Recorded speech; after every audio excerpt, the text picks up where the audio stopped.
Okay, so now we're going to talk about hyperlipidemia and hypertension, which you might think of as diseases for older people, at least middle age. But we're actually seeing these conditions occur more frequently in younger people, especially middle childhood to adolescence. And there's a lot of reasons for it. A lot of it has to do with the foods that are available and the activity changes in our lifestyle in the last 40, 50 years. So hyperlipidemia, or dyslipidemia, is not a disease, but it's a condition that can contribute to disease.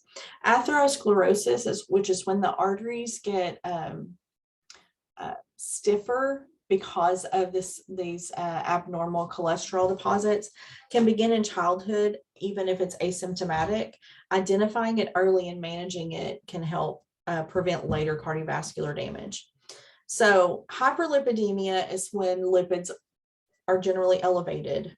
Hypercholesterolemia is elevated cholesterol. Dyslipidemia is abnormal lipid levels. Okay.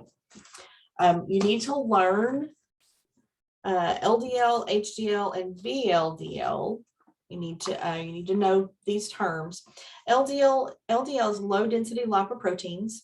They transport cholesterol into the cells. So elevated LDL is actually a risk factor for cardiovascular disease. Okay.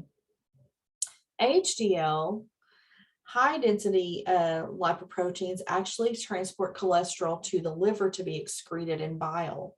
So higher levels are protective against heart disease. So LDL is holding on to the cholesterol. HDL is sending the cholesterol out to be excreted. VLDL are very low density lipoproteins. They have a high concentration of triglycerides, some cholesterol, and not a lot of protein. So also problematic. The etiology, some families just have a genetic predisposition to dyslipidemia. It can also occur secondary to other problems like hypothyroidism or Cushing's disease, and it can be a side effect of some medications. People who are on long-term steroids, for example, are likely to develop dyslipidemia.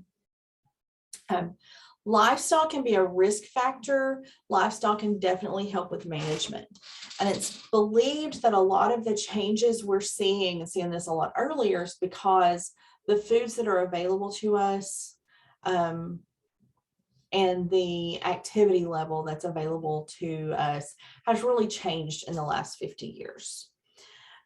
Diagnosis, they really should be doing testing lipids on kids usually in middle childhood and older at some point. A complete lipid profile should be drawn after a 12-hour fast. If you're not fasting, you're going to get artificial elevations in some of those. If it's high, they need to be screened for thyroid disease. Everyone should be screened between 9 and 11, and again, between 17 and 21. Higher risk people, higher risk groups should be screened earlier and more often. And we need to be screening for other cardiovascular risk factors if their lipids are abnormal. Medical management is lifestyle modification. We want to increase activity. We want them to decrease sugar intake, decrease saturated and trans fats, and increase unsaturated fats. If this dyslipidemia is severe and it's not responding to diet changes, then drug therapy can be started.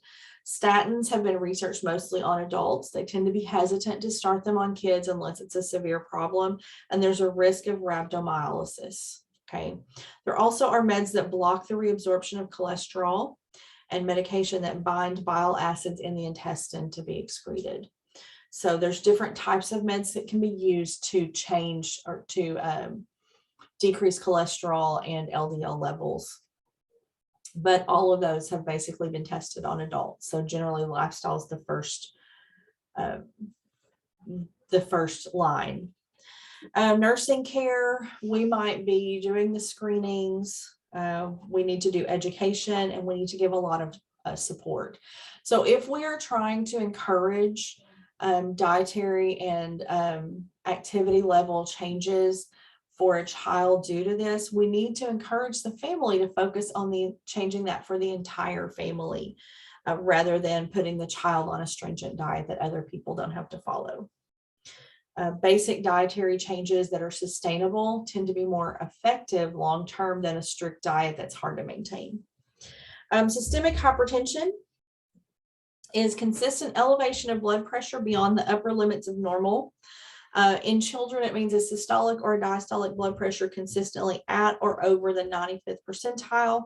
Pre-hypertension is blood pressure between the 90th and 95th percentile. So that's going to be based on age, because normals grow as the child grows. In children, hypertension is usually secondary. Essential hypertension is primary. That means they have high blood pressure without something else causing it. We don't know what causes it. There are some genetic factors. There are some environmental factors, and there's some evidence now that chronic stress leads to chronic hypertension and may account even for some of the racial and ethnic differences that we see in levels of hypertension. Oral contraceptives can increase hypertension. Oral contraceptives are another thing that can disrupt lipids, and they can cause hypertension. They can also increase the risk for clotting. Secondary hypertension is when someone has high blood pressure because of another problem. It can be caused by the kidneys, by heart disease, by an endocrine disorder, okay, or by a neurologic disorder. Diagnosis, all kids older than 3 should have a blood pressure checked about once a year. Kids with risk factors should be checked regardless of age. The thing with hypertension is it may be asymptomatic. They may not have symptoms unless it's very, very high. With high blood pressure, they may complain of frequent headaches, dizziness, changes in their vision. Little kids may be irritable, maybe head banging or clutching their head. They may wake up screaming. So if they're having hypertension enough to cause severe headaches, it's usually a secondary hypertension.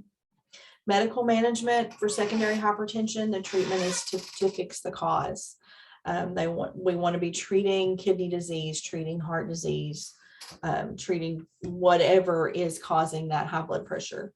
For essential or primary hypertension, lifestyle changes, meds are used very, very carefully in children, and one med needs to be added at a time and monitored for a while.